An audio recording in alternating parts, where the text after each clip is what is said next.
Welcome, I'm Prudence Robertson, and this is EWTN Pro-Life Weekly. Prayer on the field. In addition to the Dobbs case, the Supreme Court is expected to rule on a case involving a football coach who was fired for praying after games. Hiram Sasser, who serves as executive legal counsel for Coach Joe Kennedy, joins us to discuss the high-profile case. World Meeting of Families. More than 1,000 families gather in Rome to attend the 10th World Meeting of Families celebration. EWTN Vatican Bureau Chief Andreas Tannhauser joins us from Rome to share all the important details from this event. Addressing key needs. We take a look at how pro-abortion people fail to understand the needs of expecting mothers amid unplanned pregnancies. We're joined by Herbie Newell, president of Lifeline Children's Services, one of the largest evangelical adoption agencies in the country, who tells us what women need in a possible post-Roe era.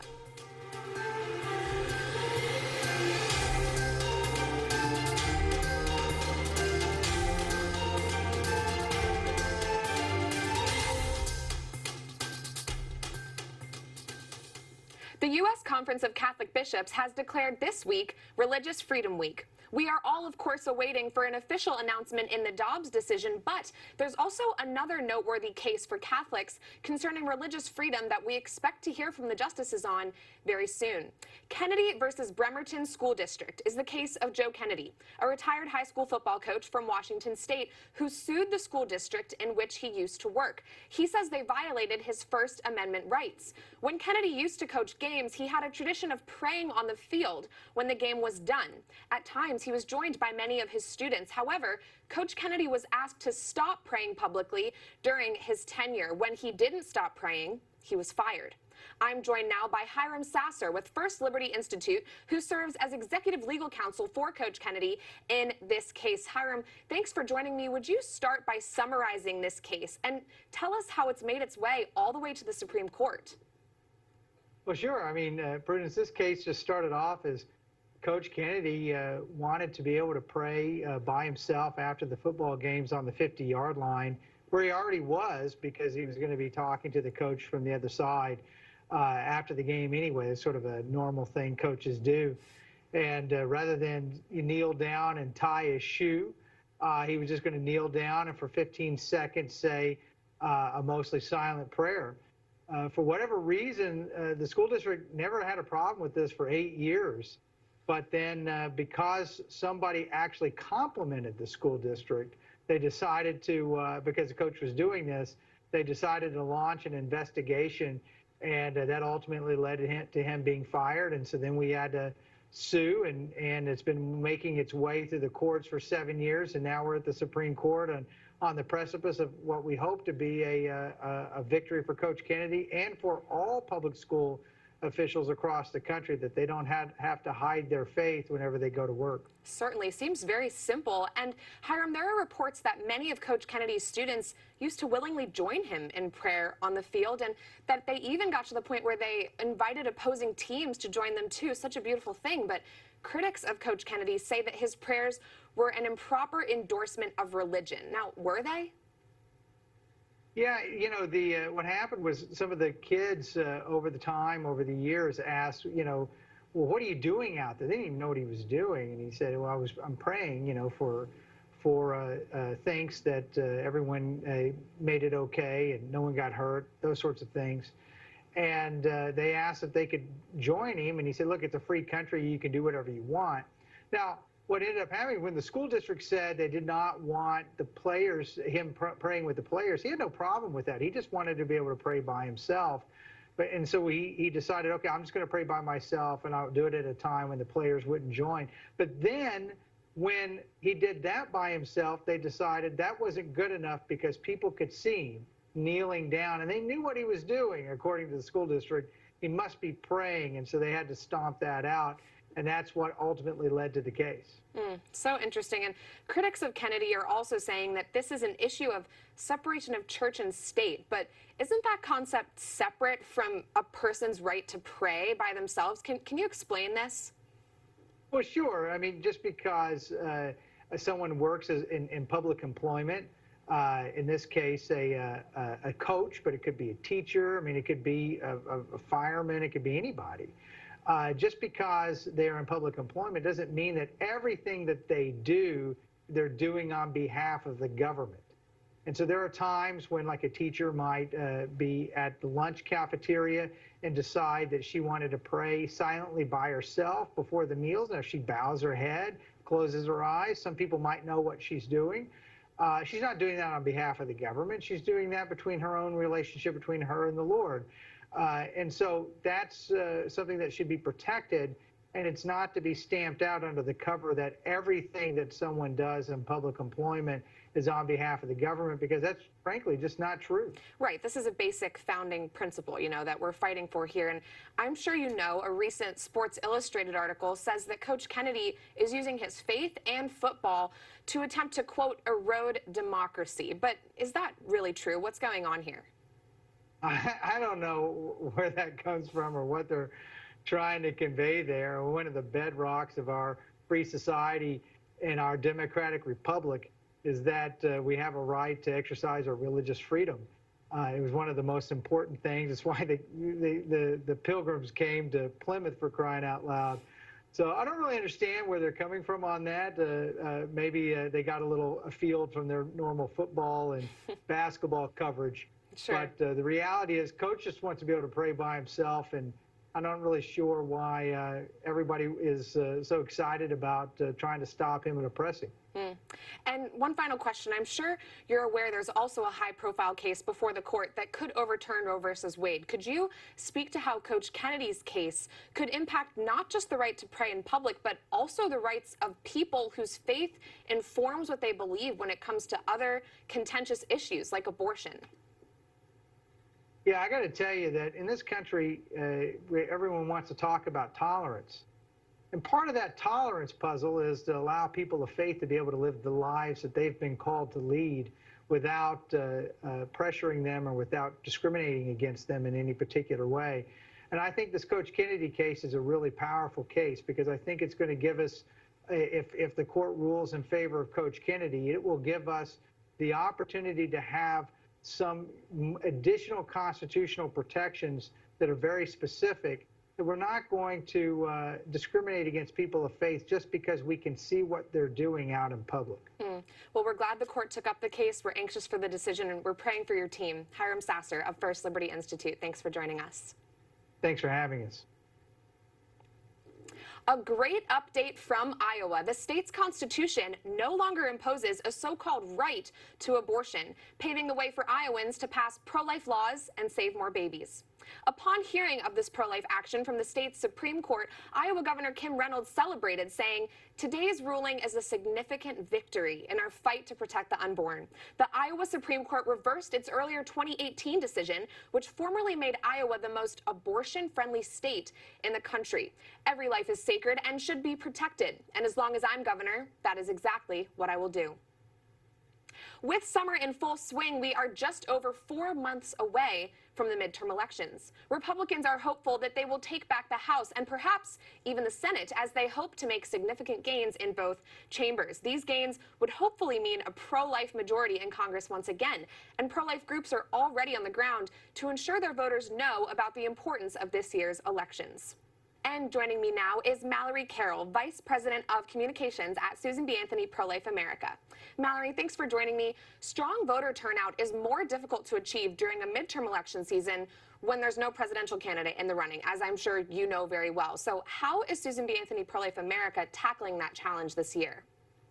That's right. Yeah, people are very, excited when they see a lot of news coverage about a big presidential race, and there is a historically higher turnout in presidential election years, but midterms are incredibly important. So as we have done in past midterm election cycles, we are going to visit voters directly at their homes. In fact, this week, our team has visited more than 2 million homes across battleground states. We're talking to pro-life people, because believe it or not, Prudence, oftentimes it's pro-life Americans who are very consistent in voting in presidential election years that need to be reminded of the importance of those congressional and statewide offices. So we're going directly to voters' homes, talking to them, reminding them about the importance. And we're also talking to people we've identified as being persuadable.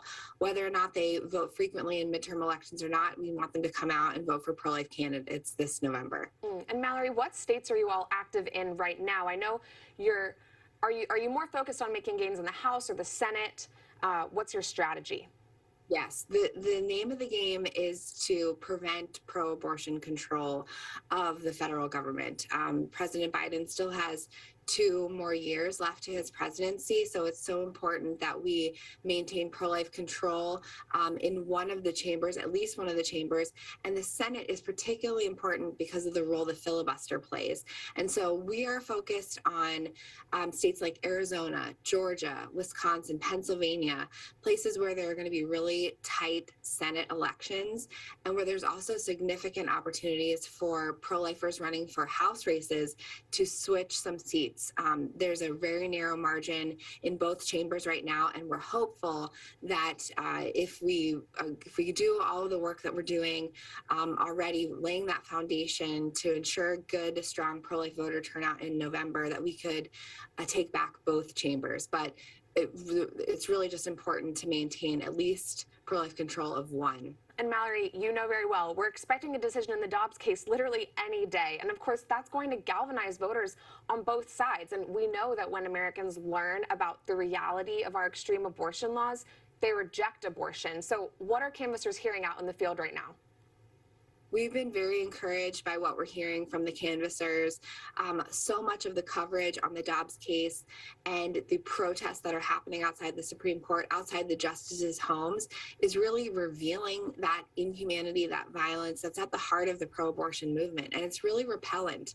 The pro-abortion position that is espoused by the Democratic Party, that's at stake here, the current status quo that we have with Roe versus Wade that's on the line, is abortion on demand up until the moment of birth. And I think that when people are seeing these really terrible images of protesters with, fake blood, when they're carrying baby dolls around, when you've got pro-abortion protesters saying that they would get pregnant just so that they could kill their baby, that is underscoring for just regular Americans at home, across the country, how stark the divide is between the two sides on this. And are they going to be on the side of life or are they going to be on the side of death? We've been really encouraged by what we've heard from the canvassers, that this message is breaking through. They're saying they're going to vote for pro-life candidates. And that is why we're doing this. We want to have a face-to-face conversation with people, get that information that they need. But I do think that, especially if the Dobbs case, it ends up being a pro-life decision, that this is going to motivate pro-life voters even more, because, Prudence, this will be proof positive that our political strategy as a movement to get involved in democracy, to get involved in politics, to use the democratic process that our founders gave us to elect champions and then work with them to pass life-saving law and policy, that works. And so I think we're so hopeful, we're praying so hard for a pro-life outcome in Dobbs, believing firmly that will help pro-life candidates once again in November. Yes, and we at EWTN are praying for just that same thing as well. Mallory Carroll, thanks for joining me today from Susan B. Anthony, Pro-Life America. Thanks, Prudence. The 10th World Meeting of Families celebration is taking place this week in Rome. The theme for this year's World Meeting of Families is Family Love, a Vocation and a Path to Holiness. While this event has previously drawn together millions of people, this year's event has been limited to 2,000 Catholic families due to COVID-19. Pope Francis is participating in 3 sessions throughout the week and will celebrate Mass with families in St. Peter's Square on Saturday, June 25th. EWTN is the official media partner of this event at the Vatican. And joining us now from Rome is Andreas Tannhauser, EWTN Vatican Bureau Chief. Andreas, thanks for joining us today. Can you explain what the World Meeting of Families is and why it's so important to celebrate families all around the world? Sure, and thank you, Prudence, for having me on. So, St. Pope John Paul II in 1994 initiated and started the World Meeting of Families. He's famous for pointing out that the future of humanity passes by the way of the family. And from the very beginning, there was this idea that families should come together and meet to celebrate their faith, not alone, but really as a community. And today, this is exactly what we're doing here in Rome. It's the 10th World Meeting of Families, and it's been postponed for a whole year because of COVID. For the same reason, there are only 2,000 delegate families here, and only so many were allowed to participate on behalf of all other families around the world. And that's for the importance of this meeting. The Christian concept of the family as the nucleus of society based on marriage between one man and one woman has come under attack in most regions, as has the value of human life. Families face many difficulties, material ones as well as spiritual ones, and are looking to the church for support and guidance. Bringing families together here in Rome and on a more local level in dioceses is a great way of strengthening and encouraging them. Yes, I could not agree more. And today is day 2 of the event. Can you tell us what the atmosphere has been like? What are you hearing from the families in attendance, the people that have traveled all over to Rome? So today in the morning, I participated in the Holy Mass at St. Peter's Basilica with the families. And it was so beautiful to see how they actually celebrated the Eucharist together. Families from Sweden, Uganda, Australia, the US, really from across the world. We have more than 120 nations here, and it just shows how international, how global the Catholic Church really is, and that we share the same faith, the same hope, and the same love. And that is just beautiful. Yes, so beautiful to celebrate our universality. And I understand Pope Francis attended the opening festival as well. Can you tell us about his message and what other sessions he is participating at during this week? So last night at the opening festival, Pope Francis used the metaphor of the Good Samaritan. He said that the church wants to be this Good Samaritan to the families because it's not always easy to raise children. And this can be, for example, seen in the sacrament of matrimony that can be received within the church. He made sure to address all couples who gave testimonies last night, but then also reminded us that every family has a testimony to give and a specific role to play.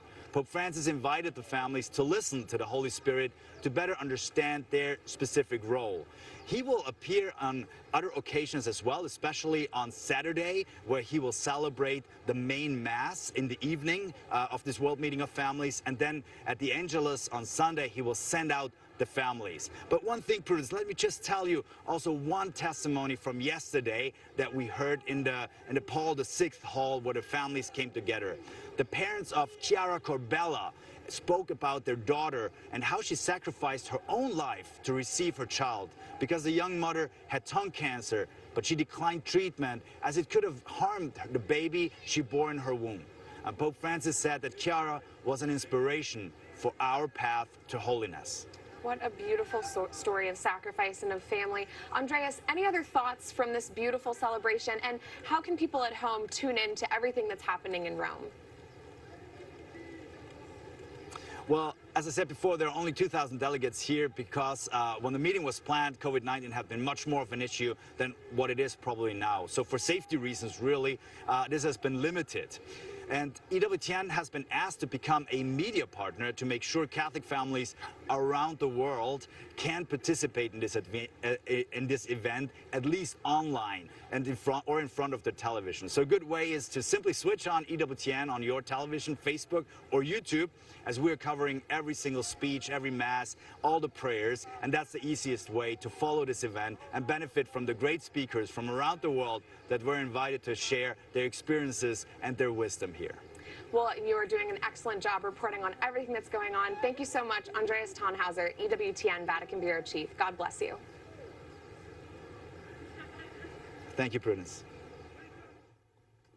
Coming up, we take a look at continued attacks on pro-life organizations and churches around the country. I speak out. Plus, the president of a large evangelical adoption agency joins us to discuss a possible post-Roe era. Next.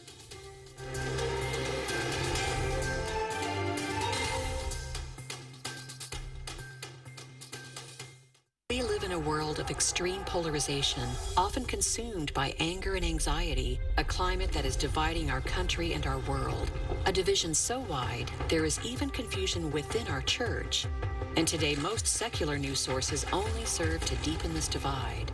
But at Catholic News Agency, our mission is to be a witness to the truth of our Catholic faith, providing trustworthy, relevant, and timely news affecting the global church, as well as in-depth coverage of the Pope, the Vatican, the Church in the U.S., and the ongoing battle for the culture of life. Every day, CNA's reporters and editors maintain a continuous, faithful watch on the people and the events that impact lives and the souls of Catholics, delivering more news from a Catholic perspective than anyone else. Catholic News Agency, a service of EWTN News. Trusted, timely, Catholic. Engage at CatholicNewsAgency.com. My hunt for extraordinary men and women of faith has brought me to the home of servant of God, Rhoda Wise. Inside this miracle house, Rhoda experienced immense suffering and claimed glorious visits by her Lord Jesus and the little flower. Join me as we explore her remarkable life, her steadfast devotions, and the miraculous healings many have experienced here, including Rita Rizzo, the future Mother Angelica.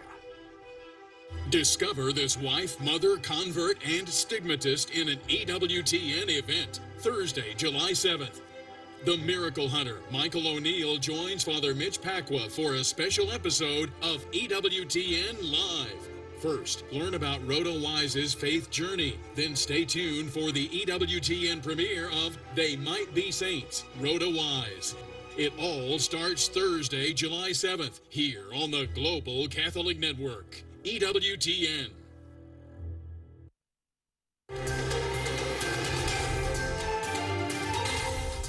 Welcome back to EWTN Pro-Life Weekly. I'm Prudence Robertson. Widespread violence against pro-life centers and Catholic churches continue. That is this week's Speak Out segment.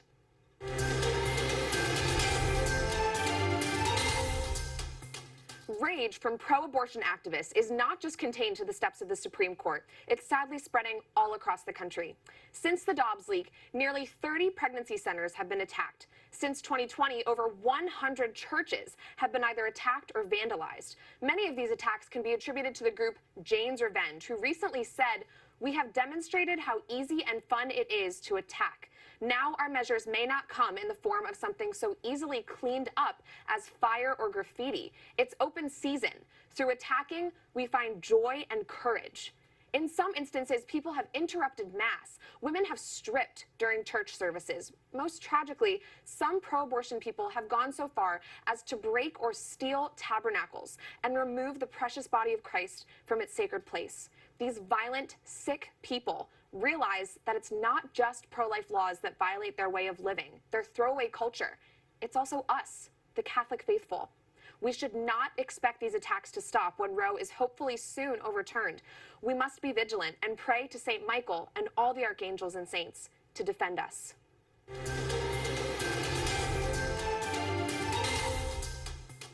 The pro-abortion industry prides itself in the killing of babies and fails to address the key issues mothers face when they are in crisis.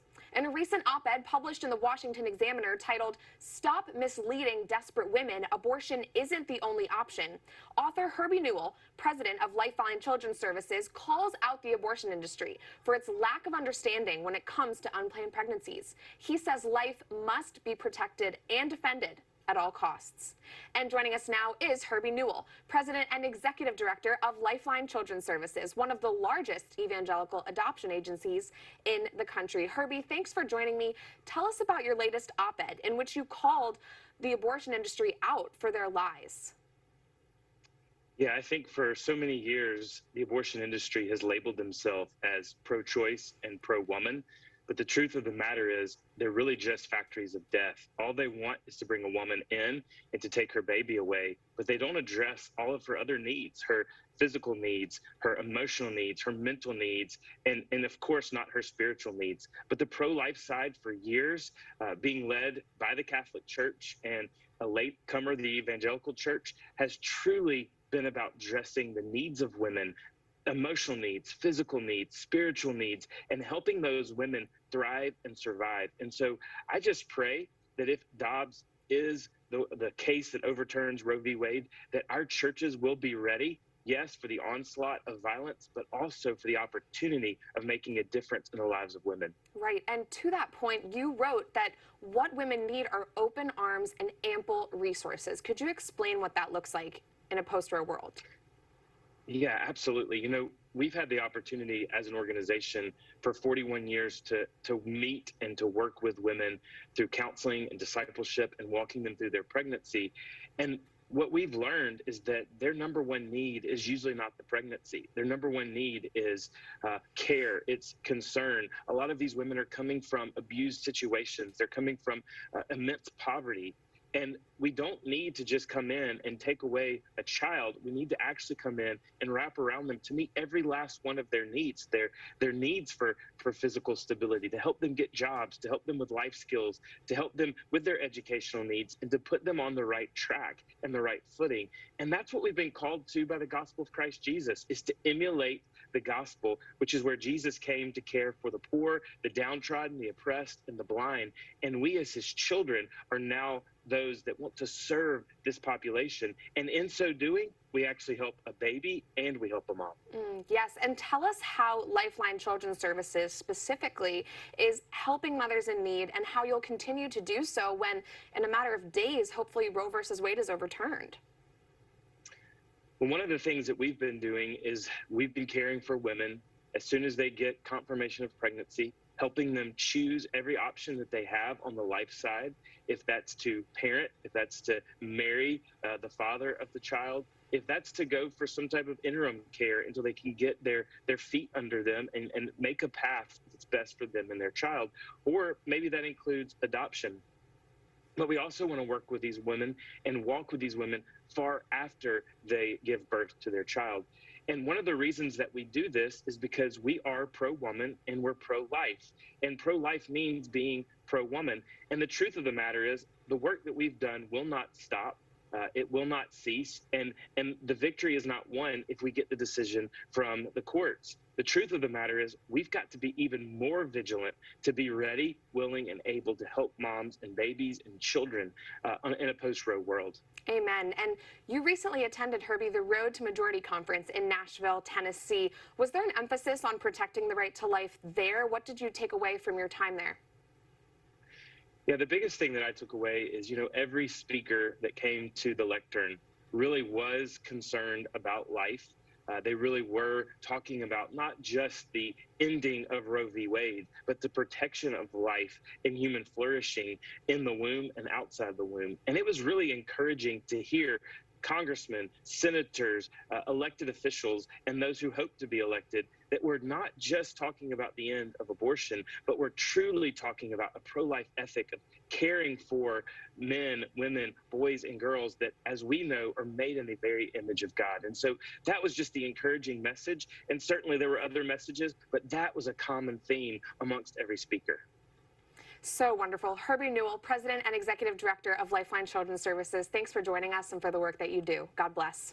Thanks for having me. That does it for this edition of EWTN Pro-Life Weekly. I'm Prudence Robertson.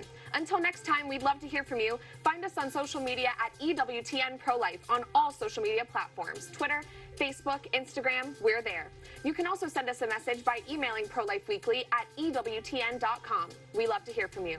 Remember, life is a gift. Your life is a gift. God bless.